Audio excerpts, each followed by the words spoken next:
తెలంగాణ రాష్ట్రంలో పనిచేస్తున్న ఆశా వర్కర్లకు అందరికీ ముందుగా నమస్కారం తెలియజేస్తున్నాను. నా పేరు P Jayalakshmi, ASHA workers union CITU రాష్ట్ర అధ్యక్షురాలిని. ఈ నెల మే 20వ తేదీన జరిగే దేశవ్యాప్త సార్వత్రిక సమ్మెలో తెలంగాణ రాష్ట్రంలో పనిచేస్తున్న ఆశా వర్కర్లందరూ కూడా పాల్గొని విజయవంతం చేయాలనేసి ముందుగా మీకు అందరికీ విజ్ఞప్తి చేస్తున్నాను. ఈ సమ్మె మొత్తం దేశంలో కేంద్ర కార్మిక సంఘాలు, అట్లాగే రాష్ట్ర కార్మిక సంఘాలు, స్వతంత్ర సంఘాలు, అట్లాగే ఫెడరేషన్లు అన్నీ కూడా అందరు కలిసి ఈ సమ్మె చేయాలని నిర్ణయం చేశారు.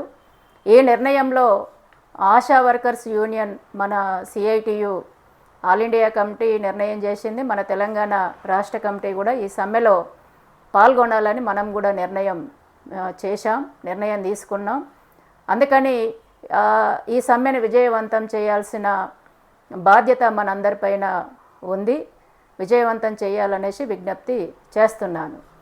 ఈ సమ్మెలో మనతో పాటు అంటే మనము ఆశా వర్కర్లతో పాటు మొత్తం ఈ రంగం ఆ రంగం, అసంఘటిత రంగం సంఘటిత రంగం అనే తేడా లేకుండా మొత్తం శ్రమ చేసే కార్మిక వర్గం అందరూ కూడా డిమాండ్ చేస్తున్నది. అంటే ముఖ్యంగా కేంద్ర ప్రభుత్వ విధానాలకు వ్యతిరేకంగా ఈ సమ్మె జరుగుతుంది. ఈ సమ్మెలో ప్రధానంగా డిమాండ్ చేస్తున్నది ఏంటంటే 29 కార్మిక చట్టాలను రద్దు చేసి కేంద్ర ప్రభుత్వం 4 లేబర్ కోడ్స్ను తీసుకొచ్చింది. ఈ 4 లేబర్ కోడ్స్లో మనము ఆశా వర్కర్లతో పాటు మొత్తం కార్మిక వర్గానికి వ్యతిరేకమైన నిర్ణయాలు ఇందులో ఉన్నాయి. అందుకని ఈ 4 లేబర్ కోడ్స్ను రద్దు చేయాలి. రద్దు చేసిన 29 కార్మిక చట్టాలను యథావిధిగా పునరుద్ధరించాలి అనేసి ఈ సమ్మె సందర్భంగా మనం డిమాండ్ చేస్తున్నాం. ఈ 4 లేబర్ కోడ్స్ను ఎందుకు వ్యతిరేకించాలి అనేది కూడా మనం అర్థం చేసుకోవాల్సిన అవసరం ఉంది. ఇప్పుడు మనకి 20 సంవత్సరాల నుంచి మనం ఆశాలం పనిచేస్తున్నాం. 20 సంవత్సరాల నుంచి మనకు ఎలాంటి కార్మిక చట్టాలు లేవు, ఎలాంటి హక్కులు, ఎలాంటి సౌకర్యాలు లేవు. సంఘం పెట్టుకునే హక్కు, పోరాటం చేసే హక్కు చట్టాల ప్రకారం ఉంది కాబట్టి మనం ఆ విధంగా సంఘం పెట్టుకొని పోరాటం చేస్తున్నాం. అంటే ఇప్పుడు మనకున్న యూనియన్ హక్కులని కూడా మొత్తం లేకుండా చేయాలనే నిర్ణయాలు ఇందులో లేబర్ కోడ్స్లో కేంద్ర ప్రభుత్వం నిర్ణయం చేసింది. అంటే ఇప్పుడు కొత్తగా ఎవరైనా యూనియన్ పెట్టుకోవాలనుకుంటే చాలా కష్టతరమైన రూల్స్ను అందులో రూపొందించింది. ఆ రూల్స్ ప్రకారం అయితే కొత్త సంఘాన్ని పెట్టుకునే అవకాశం అందులో అసలు పెట్టుకునే అవకాశం లేదు. అట్లాగే ఇప్పటికే ఉన్న యూనియన్లు ఇప్పుడు మనది ఇప్పటికే ఉంది. ఇప్పటికే ఉన్న యూనియన్లను కూడా అనేక రూల్స్ను రూపొందించి ఏ చిన్న రిమార్క్ ఉన్నా కూడా మొత్తం ఉన్న యూనియన్లను కూడా రద్దు చేసే అంశాలను కూడా లేబర్ కోడ్స్లో పొందుపరిచారు. అట్లాగే యూనియన్ యొక్క కార్యకలాపాలు అంటే ఇప్పుడు మనం మీటింగ్స్ పెట్టుకుంటాం, కరపత్రాలు వంచుతాం, అట్లాగే పోరాటాలు చేస్తాం, ధర్నాలు చేస్తాం. అయినా పరిష్కారం కాకపోతే ఇక సమ్మె తప్ప మరో మార్గం లేదని మనము సమ్మెలోకి వెళ్తాం. కానీ లేబర్ కోడ్స్లో ఏంటంటే కనీసం కరపత్రాలు పంచే హక్కును కూడా పంచే అవకాశం అంటే పంచకూడదు అనే నిర్ణయం లేబర్ కోడ్స్లో ఉన్నాయి. అట్లాగే సమ్మె చేసే హక్కును కూడా నిర్వీర్యం చేసింది కేంద్ర ప్రభుత్వం. ఇప్పటిదాకా ఉన్నది ఏంటంటే 15 రోజుల ముందు మనం సమ్మె నోటీస్ ఇచ్చి 15 రోజుల తర్వాత పరిష్కారం కాకపోతే మేము అడుగుతున్న డిమాండ్స్ పరిష్కారం కాకపోతే మేము సమ్మెలోకి వెళ్తాం అనేసి మనం ఇప్పటిదాకా 15 రోజుల ముందు ఇస్తున్నాం. కానీ లేబర్ కోడ్స్లో ఉన్నది ఏంటంటే 60 రోజుల ముందు ఇవ్వాలి. 60 రోజుల ముందు కూడా ఇచ్చినా కూడా 60 రోజుల తర్వాత వెళ్ళడానికి లేదు. ఎందుకంటే మధ్యలో ప్రభుత్వం అధికారులు పిలిచి మనతో మీటింగ్ జరిపితే ఏ పరిష్కారం చేయకపోయినా సరే ఉత్తగా పిలిచి మీటింగ్ పెట్టి మేము చేస్తామంటే కూడా మీరు సమ్మెలోకి వెళ్ళడానికి లేదు అనేసి ఆ విధంగా మనకు వ్యతిరేకమైన నిర్ణయాలు ఈ లేబర్ కోడ్స్లో నిర్ణయం చేశారు. అంటే ఇక నువ్వు సమ్మె చేసే హక్కును మొత్తం నిర్వీర్యం చేశారు. అట్లాగే ఉమ్మడి బేరసారాల హక్కును కూడా ఇందులో నిర్వీర్యం చేశారు. ఈరోజు మనం పోరాటం చేస్తుంటే ప్రభుత్వం స్పందించకపోతే, అధికారులు స్పందించాలి కదా, మాట్లాడాలి కదా, పరిష్కారం చేయాలి కదా, చేయాల్సిన బాధ్యత ప్రభుత్వం పైన ఉంది కదా అనేసి మన హక్కును మనం అడుగుతుంటాం. కానీ అలాంటి హక్కును కూడా ఈరోజు కేంద్ర ప్రభుత్వం ఇందులో కాలరాసింది. అంటే నువ్వు పోరాటం చేయి, ఏమన్నా చేయి, వాళ్ళు పిలిచి మాట్లాడాల్సిన అవసరం లేదనే పద్ధతులలో ఉమ్మడి బేరసారాల హక్కును కూడా ఇందులో నిర్వీర్యం చేసిన పరిస్థితి ఉంది. అందుకని మొత్తంగా మన హక్కులన్నిటినీ కూడా ఇందులో కాలరాసి నువ్వు ఏమీ ప్రశ్నించొద్దు, నీకు ఎంత పని భారం పెరిగినా నువ్వు అడగొద్దు, నీకు జీతం సరిపోకున్నా నువ్వు అడగొద్దు, నీకు పిఎఫ్ ఈఎస్ఐ లేకపోయినా నువ్వు అడగొద్దు, ఉద్యోగ భద్రత లేకున్నా నువ్వు అడగొద్దు, నీకు రిటైర్మెంట్ అనేది నువ్వు అడగొద్దు, పెన్షన్ అనేది అడగొద్దు, నువ్వు అసలు ఏది అడగొద్దు, నువ్వు నోరు మూసుకొని పని చేయాలి, నువ్వు నోరు మూసుకొని పని చేస్తే పని చేయి, లేకపోతే ఇంటికి పో అనే పద్ధతిలో ఒక బానిసలాగా నువ్వు పని చేయి అనే పద్ధతిని ఈ లేబర్ కోర్సులో తీసుకొచ్చిన పరిస్థితి ఉంది. అందుకని ఇంత దుర్మార్గమైన విధానాలు ఇందులో ఉన్నాయి. అట్లాగే పని గంటల్ని కూడా కేంద్ర ప్రభుత్వం ఇందులో పెంచింది.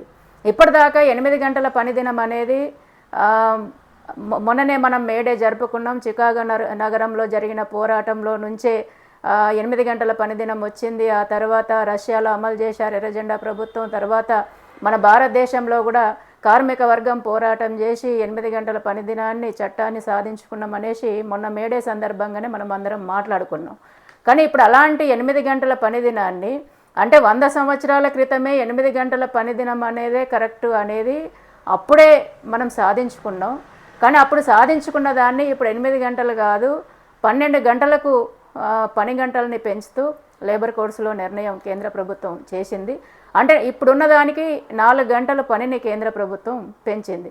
మరి జీతం పెంచుతుందా, సౌకర్యాలు పెంచుతుందా అంటే ఏ సౌకర్యాలు లేవు, ఏ జీతం పెంచట్లేదు, కానీ పని భారం మాత్రం పెంచుతుంది. అంటే మనం చేసే శ్రమను పెంచుతుంది తప్ప మనకి ఇవ్వాల్సిన ఫలితాన్ని మాత్రం పెంచట్లేదు. అసలు 8 గంటలే సరిపోతుంది, ఇంక 8 గంటలని కూడా తగ్గించాలి. టెక్నాలజీ పెరిగింది, నిరుద్యోగం పెరిగింది, నిరుద్యోగులకు కూడా ఉద్యోగాలు ఇవ్వాలి. ఈరోజు టెక్నాలజీ పెరిగింది. ఈరోజు వారానికి అసలు 6 రోజులు పని చేయాల్సిన అవసరం లేదు, 5 రోజులు పని చేస్తే సరిపోతుంది అనేసి కూడా కేంద్ర కార్మిక సంఘాలుగా మనం అనేక పోరాటాలు కూడా నిర్వహిస్తున్నాం. కానీ వీటిని ఏవి కూడా కేంద్ర ప్రభుత్వం పరిగణలోకి తీసుకోకుండా ఈరోజు 8 నుంచి 12 గంటలకు పని గంటలని పెంచింది. ఇప్పటికే మనం పని భారం పెరిగి తీవ్రమైన పని భారంతో మానసిక ఒత్తిడితో ఆశా వర్కర్లుగా మనం అనేక ఇబ్బందులు ఎదుర్కొంటున్నాం. కానీ ఇప్పుడు అంటే అర్ధరాత్రులు కూడా మనం పని చేస్తున్నాం. డెలివరీ కేసు వచ్చిందంటే రాత్రి అనక పగలనక అసలు ఏ టైం అనేది లేకుండా ఎప్పుడు పడితే అప్పుడు మనం పోతున్నాము ఆ కేసులు ఉన్నప్పుడు. కానీ మిగతా సమయాల్లో కూడా ఈరోజు మీరు 12 గంటలు పని చేయాలంటే మనం బతికే పరిస్థితి లేదు. అందుకని ఈరోజు పని గంటల్ని కూడా దుర్మార్గంగా ఇందులో కేంద్ర ప్రభుత్వం పెంచింది. అట్లాగే ఈరోజు మనం బతకడానికి ఒక కుటుంబం బతకాలంటే కనీస వేతనం ఎంత ఉండాలి అంటే ఆ సమయంలో అంటే ఆ రోజులో నిత్యావసర వస్తువుల ధరలు ఏ స్థాయిలో ఉన్నదాన్ని బట్టే కనీస వేతనం ఎంత ఉండాలనేది నిర్ణయం చేస్తారు. ఇప్పుడున్న ధరలకు అనుగుణంగా కనీస వేతనం ఎంత ఉండాలంటే 26,000 ఉండాలి అనేసి మనం చాలా కాలం నుంచి కేంద్ర ప్రభుత్వాన్ని కేంద్ర కార్మిక సంఘాలుగా మనం అందరం కూడా అడుగుతున్నాం. ఇప్పుడు ఆశాలుగా మనకు పారితోషికాలు ఉన్నాయి కాబట్టి స్థిర కనీస వేతనం అంటున్నాం. అంటే ముందు నువ్వు ఫిక్స్డ్ అందులో చేయాలి, మళ్ళీ పారితోషికాలనే పెంచుకుంటూ పోతే మాకు మోసం అన్యాయం అనేది స్థిర కనీస వేతనం 26,000 అనేసి మనం అంటున్నాం. 26,000 ఇవ్వాలని మనం అడుగుతుంటే ఈరోజు కేంద్ర ప్రభుత్వం లేబర్ కోడ్స్లో కనీస వేతనం ఎంత నిర్ణయం చేసిందంటే 4,628 రూపాయలు నిర్ణయం చేసింది. అంటే అత్యంత తక్కువ అమౌంట్ను నిర్ణయం చేసిందంటే ఇక ఇంతకు మించిన మోసం, ఇంతకు మించిన ఎటు చాకిరి మరొకటి లేదు. ఇక ఇప్పుడున్నవి కూడా ఇప్పుడు మనము పోరాటం చేసి సాధించుకున్నవి కూడా ఈ 4,628 కనీస వేతనం అమల్లోకి వస్తే ఇప్పటిదాకా గతంలో పోరాడి సాధించుకున్న వేతనాలు కూడా తగ్గుతాయి తప్ప ఇక కొత్తగా పెరిగే అవకాశం లేదు. ఇంత దుర్మార్గంగా ఈరోజు కేంద్ర ప్రభుత్వం ఈ లేబర్ కోడ్స్లో నిర్ణయం చేసింది. అందుకని ఈరోజు మనము ఇప్పుడు శిక్షలు నిజంగా ఎవరికి ఉండాలి అంటే మన పైనున్న ప్రభుత్వం కానీ అధికారులు కానీ యాజమాన్యాలు కానీ మనకు రావాల్సిన సౌకర్యాలు ఇవ్వాల్సిన సౌకర్యాలు ఇవ్వకుండా మనల్ని మోసం చేసి అన్యాయం చేస్తే వాళ్ళ మీద యాక్షన్స్ ఉండాలనేసి పోరాడి సాధించుకున్నాం. మనం కార్మిక వర్గం చట్టాలు సాధించుకుంటే ఇప్పుడు వాళ్ళకు శిక్షలు తగ్గించారు. మీకు కరెక్ట్గా అమలు చేయాల్సిన అవసరం లేదనేసి చూసి చూడనట్టు వాళ్ళకున్న యాక్షన్స్ని బాగా తగ్గించారు శిక్షలు. మనకు శిక్షలు పెంచారు. ఈరోజు మా కడుపు మండుతుంది, తిండి మాకు వచ్చే జీతం సరిపోవట్లేదు, సౌకర్యాలు సరిపోవట్లేదు, మేము ఇబ్బందులు పడుతున్నాం, ఎట్లా బతకాలి ఇంత పని ప్రభుత్వం చెప్తుంది, మరి మీకు అర్థమైతే లేదా అనేసి మన కడుపు మండి ప్రభుత్వాన్ని ఏమన్నా అంటే మనల్ని తీసుకెళ్ళి జైల్లో పెట్టాలని భారత న్యాయ సంహితని బిఎన్ఎస్ చట్టాన్ని తీసుకొచ్చి ఈరోజు శ్రమ చేసి దేశంలో సంపదని మనము పోగు చేస్తున్న మనల్ని, సంపదను సృష్టిస్తున్న మనల్ని ఈరోజు మన సమస్యలు పరిష్కారం చేయకుండా జైల్లో పెట్టాలనేసి దుర్మార్గంగా ఈ లేబర్ కోడ్స్లో నిర్ణయం చేశారు. అందుకని మొత్తంగా ఇంకా అనేక నిర్ణయాలు కూడా మనకు వ్యతిరేకంగా ఇందులో ఉన్నాయి. అందుకని ఈ సమ్మెలో ప్రధానంగా ఏంటంటే ఆశా వర్కర్లతో పాటు మొత్తం కార్మిక వర్గానికి నష్టం కలిగించే 4 లేబర్ కోడ్స్ను రద్దు చేయాలి. అట్లాగే రద్దు చేసిన 29 కార్మిక చట్టాలను పునరుద్ధరించాలి. కార్మిక చట్టాల పరిధిలోకి మమ్మల్ని ఆశా వర్కర్లని కార్మిక చట్టాల పరిధిలోకి తీసుకురావాలి, పర్మనెంట్ చేయాలి, కనీస వేతనం ఇవ్వాలి, పిఎఫ్, ఈఎస్ఐ, ఉద్యోగ భద్రత, పెన్షన్ ఇవ్వాలి, ప్రమోషన్ ఇవ్వాలి, ప్రతి నెల రిటైర్మెంట్ బెనిఫిట్స్ ఇవ్వాలి, రిటైర్మెంట్ అయ్యే సందర్భంలో పని భారం తగ్గించాలి. ఇవన్నీ కూడా ఈ సౌకర్యాలన్నీ కూడా కల్పించాలనేసి మనం ప్రధానంగా ఈ సమ్మె సందర్భంగా కేంద్ర ప్రభుత్వాన్ని డిమాండ్ చేస్తున్నాం. ఎందుకంటే మన స్కీమును తీసుకొచ్చింది కేంద్ర ప్రభుత్వం. 2005లో ఎన్హెచ్ఎంలో భాగంగా ఆశా వర్కర్లని మనల్ని కేంద్ర ప్రభుత్వం పెట్టింది. మరి పెట్టిన వాళ్ళదే మొత్తం బాధ్యత ఉంటుంది. 90% కంటే ఎక్కువ ఎవరిది బాధ్యత? సౌకర్యాలు కల్పించే దానిలో కానీ, స్కీమును నడిపే దానిలో కానీ మొత్తము మనతో ఆశాలతో పాటు, మన సౌకర్యాలతో పాటు స్కీమ్కి ప్రజలకు అందించే సేవలకు అయ్యే ఖర్చులన్నీ కూడా బడ్జెట్ అంతా కూడా ఎవరు పెట్టాలి అంటే కేంద్రాందే. 90% కంటే ఎక్కువ బాధ్యత కేంద్రాందే. ఎందుకంటే ఇది కేంద్ర ప్రభుత్వం యొక్క స్కీమ్ కాబట్టి. అందుకని ఇప్పుడు మనం అడిగినవన్నీ కూడా చేయాల్సిన బాధ్యత కూడా ఎవరిది అంటే కేంద్రాందే బాధ్యత. కానీ కేంద్రము ఇప్పటిదాకా మనకి ఏం చేసింది అంటే, ఇప్పుడు 20 సంవత్సరాల నుండి మనం పనిచేస్తున్నాం. ఎంత పని చేస్తున్నామంటే ఈరోజు మొత్తము ప్రజలందరి యొక్క వాళ్ళ ప్రాణానికి అంటే ఎలాంటి రోగం రాకుండా, అంటువ్యాధి రాకుండా, దీర్ఘకాలిక రోగాలను కూడా గుర్తించి వాళ్ళకు మెడిసిన్ ఇచ్చి తగ్గించే విధంగా, మొత్తము పుట్టబోయే బిడ్డ మంచిగా సురక్షితంగా పుట్టి బతికే విధంగా, గర్భిణీ స్త్రీలు బాలింతలు కూడా ప్రాణాలు పోకుండా వాళ్ళని కాపాడే విధంగా, అట్లాగే ప్రతి ఒక్క ఐరన్ ట్యాబ్లెట్స్ కానీ, లేకపోతే విటమిన్స్, పిల్లలకి విటమిన్ సిరపులు కానీ, ట్యాబ్లెట్స్ కానీ, అంటే ప్రతి ఒక్కటి కూడా ఈరోజు ప్రజలందరికీ కూడా ఆరోగ్యానికి సంబంధించిన సేవలు ప్రతి ఒక్కటి అందిస్తూ వాళ్ళ ప్రాణానికి రక్షణ కవచంగా ఈరోజు మనం ఆశాలం ఉంటున్నాం. కానీ మరి ఎంత పని చేస్తున్న మనకి 20 సంవత్సరాల కాలంలో కేంద్రం ఏమిచ్చింది అంటే, ఇప్పుడు కేంద్రం ఇస్తున్నది ఎంత మనకంటే కేవలం 3,000 రూపాయలు మాత్రం పారితోషికం ఇస్తుంది. 3,000లో కూడా ఎంత ఇస్తుంది అంటే 60% మాత్రం, అంటే 1,800.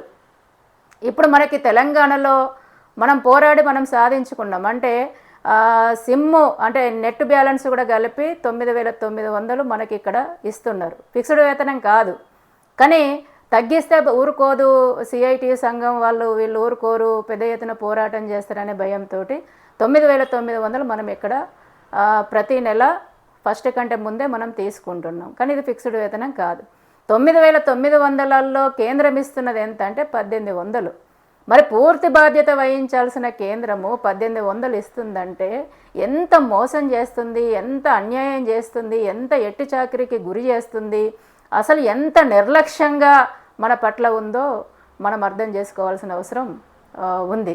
అందుకని ఇంత అన్యాయం 20 సంవత్సరాల నుండి కేంద్ర ప్రభుత్వం మనల్ని చేస్తుంది. అట్లాగే ఎంత దుర్మార్గం అంటే 2013లో సిఐటియు మొత్తం దేశవ్యాప్తంగా ఉన్న మనతో పాటు ఆశలతో పాటు అంగన్వాడీ మధ్యాహ్న భోజనం మొత్తం స్కీమ్ వర్కర్లను కూడా ఐక్యం చేసి పెద్ద ఎత్తున పోరాటాలు చేసి 2013లో జరిగిన 45వ ఇండియన్ లేబర్ కాన్ఫరెన్స్ సమావేశంలో స్కీమ్ వర్కర్ల సమస్యలను కూడా ఆ సమావేశంలో ముందుకు తీసుకొచ్చి ఆ సమావేశంలో స్కీమ్ వర్కర్ల సమస్యలు పరిష్కారం చేయాలని ఒత్తిడి చేసింది. అంటే బయట పోరాటాలు లోపల ఈ చర్చల సందర్భంగా సిఐటి చేసిన పోరాటాల ఫలితంగా సమావేశం 2013లో మొత్తం ఆశలతో పాటు దేశంలో ఉన్న స్కీమ్ వర్కర్లను అందరినీ కూడా కార్మికులుగా గుర్తించాలి.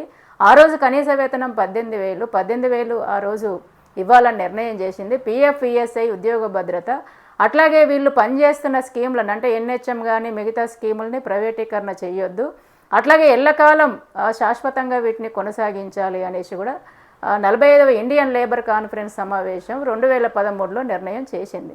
ఇప్పుడు 10 సంవత్సరాలు అయిపోయింది ఆ నిర్ణయం జరిగి. 2013 తర్వాత ఎవరు అధికారంలోకి వచ్చారు కేంద్రంలో అంటే బీజేపీ ప్రభుత్వం అధికారంలోకి వచ్చింది.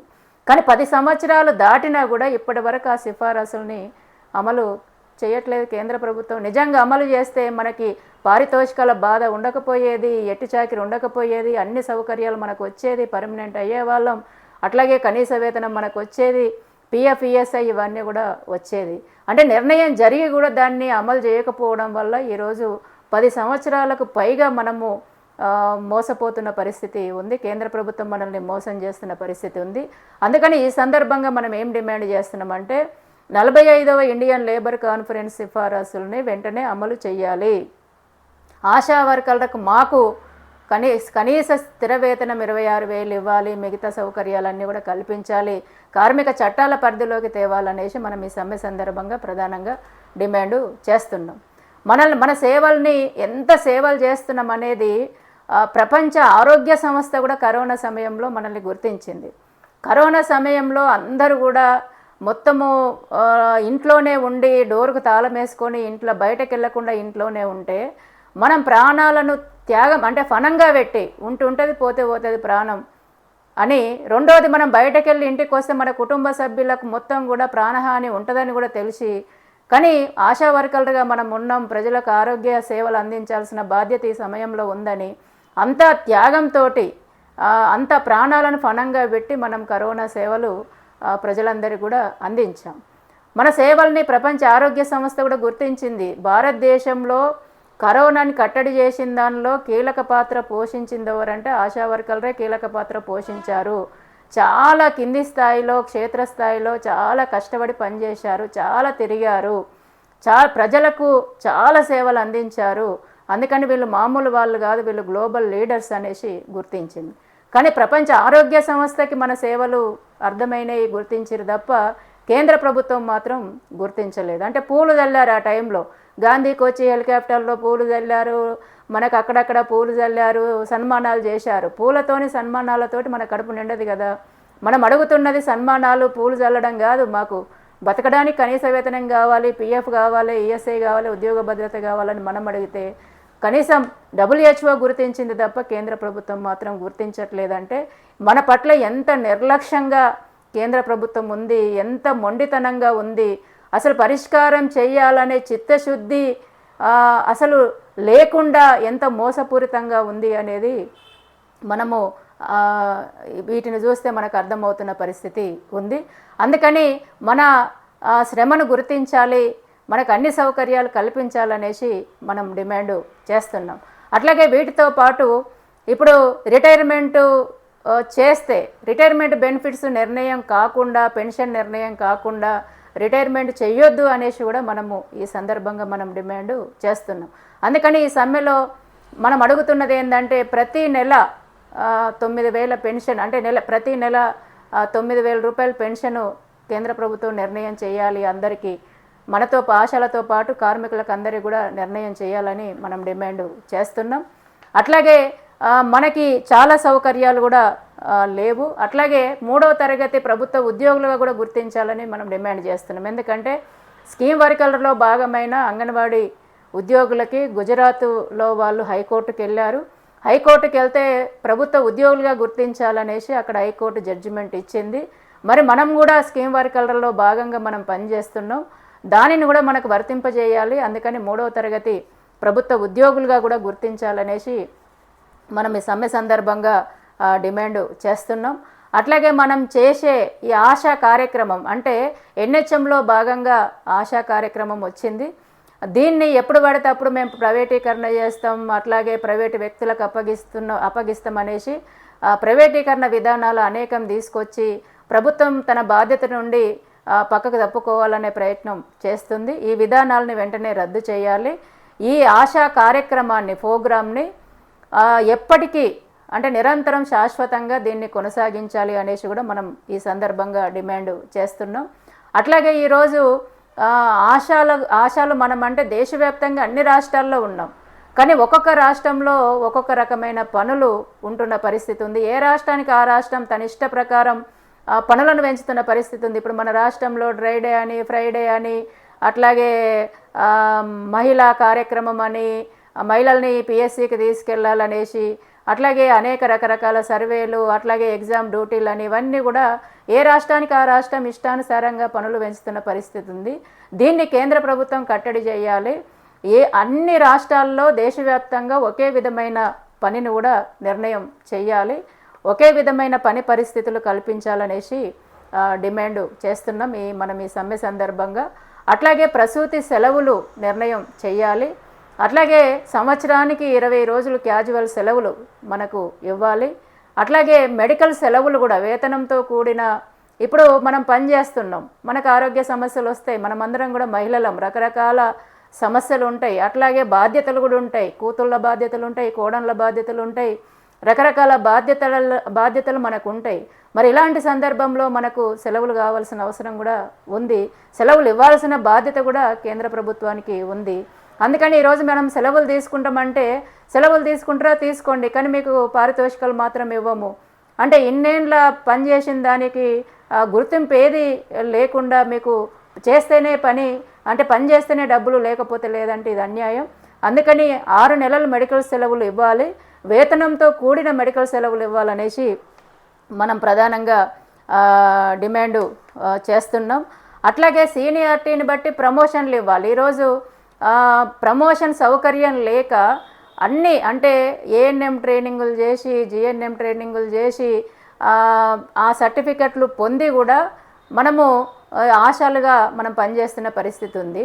మరి ఏ రంగంలో అయినా అక్కడ అర్హతను బట్టి అంటే సీనియారిటీని బట్టి పై ఉద్యోగాల్లో ప్రమోషన్లు ఇస్తున్నారు చాలా రంగాల్లో, ఇవ్వాలి కూడా. ఎందుకంటే సీనియారిటీ అంటే గుర్తింపు అంటే ప్రమోషన్లే. కానీ ఇప్పటికీ ఆశాలకి ప్రమోషన్ సౌకర్యం అనేది కేంద్ర ప్రభుత్వం నిర్ణయం చేయలేదు. ఈ నిర్ణయం చేయకపోవడం వల్ల మనము అనేక ఇబ్బందులు కూడా మనం పడుతున్న పరిస్థితి ఉంది. అంటే పై పోస్టుల్లోకి పోకుండా ఇందులోనే ఉండి చదువుండి సర్టిఫికెట్లు ఉండి మనం సంవత్సరాల తరబడి కూడా మనం అన్యాయానికి గురవుతున్న పరిస్థితి ఉంది. అందుకని వెయిటేజ్ మార్కులు, ఎగ్జామ్ ఇలాంటివి కాకుండా మొత్తం సీనియారిటీని బట్టి పై పోస్టుల్లో డైరెక్ట్గా ప్రమోషన్ అంటే పై పోస్టులు ఇవ్వాలి, డైరెక్ట్గా ఇవ్వాలి అనేసి మనం ఈ సమ్మె సందర్భంగా డిమాండ్ చేస్తున్నాం.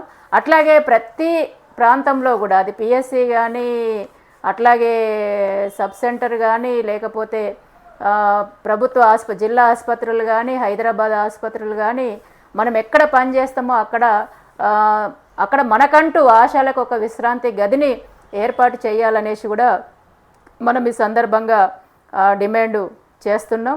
అట్లాగే ఈరోజు మనము ఒకే గ్రామంలో అనేక సార్లు కిలోమీటర్లు తిరగాల్సి ఉంటుంది, పక్క గ్రామాలకు వెళ్ళాల్సి ఉంటుంది, సబ్ సెంటర్కి వెళ్ళాల్సి ఉంటుంది, పిఎస్సికి అనేక సార్లు మనం వెళ్ళాల్సి ఉంటుంది. అట్లాగే జాతరలలో డ్యూటీలని, ఎగ్జామ్లలో డ్యూటీలని, ఈ విధంగా ఎప్పుడు పడితే అప్పుడు మనల్ని అక్కడికి వెళ్ళాలని డ్యూటీలు వేస్తున్నారు. ఆ టైంలో బస్సులు ఉండవు, కొన్ని ప్రాంతాల్లోనైతే ఆటోలు కూడా ఉండవు. మనం ఈ మధ్యకాలంలోనే చూసాం, జగిత్యాల జిల్లాలో ప్రయాణ సౌకర్యం లేక ఒక వ్యక్తిని నమ్మించి మోసం చేసి బైక్ ఎక్కించుకొని ఆమె మీద అత్యాచారము చేసిన ఘటన కూడా, దానికి వ్యతిరేకంగా మనం పోరాడిన విషయం కూడా మనకందరికీ తెలుసు. అందుకని ఇలాంటివి కూడా ప్రభుత్వం అంటే ఇలాంటివి జరగకుండా చర్యలు తీసుకోవాల్సిన అవసరం ఉంది. ముఖ్యంగా ఏంటంటే మన ప్రయాణానికి అంటే అలాంటి సంఘటనలు జరగకుండా ఉండాలంటే ప్రతి ఒక్క ఆశా వర్కర్కి కూడా మనకందరికీ స్కూటీ, కేంద్ర ప్రభుత్వం మనకు స్కూటీ ఇవ్వాలి. ఎందుకంటే మనకు స్కూటీ ఉంటే ఎక్కడికంటే అక్కడికి వెళ్ళగలుగుతాం, ఎప్పుడంటే అప్పుడు రాగలుగుతాం, ఎవరి మీద ఆధారపడాల్సిన అవసరం ఉండదు. అందుకని మనకందరికీ కూడా స్కూటీ కేంద్ర ప్రభుత్వం ఇవ్వాలి. స్కూటీ ఇస్తేనే సరిపోదు, పెట్రోల్కి అయ్యే ఖర్చులన్నీ కూడా కేంద్ర ప్రభుత్వం నిర్ణయం, పెట్రోల్ ఖర్చులు కూడా కేంద్ర ప్రభుత్వం ఇవ్వాలనేసి కూడా మనం ఈ సందర్భంగా డిమాండ్ చేస్తున్నాం. అట్లాగే ఆన్లైన్ పని, ప్రతి ఒక్క పని కూడా ఆన్లైన్లో చేయాలని చెప్తున్నారు. కానీ నాణ్యమైన ఫోను మనకి ఇవ్వలేదు, చాలా తక్కువ స్టోరేజ్, చాలా పాత టెక్నాలజీ ఉన్న ఫోన్ ఇచ్చారు. అందుకని నాణ్యమైన ట్యాబ్ ఇవ్వాలి. ఇప్పుడు సెల్ ఫోన్లో చూసి కూడా కళ్ళన్నీ పోతున్న పరిస్థితి ఉంది. ట్యాబ్ ఇవ్వాలి, అట్లాగే నెట్ బ్యాలెన్స్ కూడా పెంచాలి అనేసి కూడా ఈ సందర్భంగా మనం డిమాండ్ చేస్తున్నాం. ఇదే సందర్భంగా ఎవరికైనా ఆన్లైన్ పని రాకపోతే వాళ్ళకి శిక్షణ ఇచ్చి వాళ్ళకి వచ్చేటట్టుగా చేయాలి తప్ప మీరు చేయకపోతే అది ఇయ్యం ఇది ఇయ్యం పారితోషికాలు కట్ చేస్తామని ఇలాంటి బెదిరింపులు ఉండకూడదు అనేసి మనం ఈ సందర్భంగా మనం డిమాండ్ చేస్తున్నాం. అట్లాగే ఎన్హెచ్ఎంతో పాటు తదితర ప్రభుత్వ రంగ సంస్థలని ప్రైవేటీకరణ చేయకూడదు అనేసి ఇవన్నీ కూడా మనం కేంద్ర ప్రభుత్వాన్ని డిమాండ్ చేస్తున్నాం.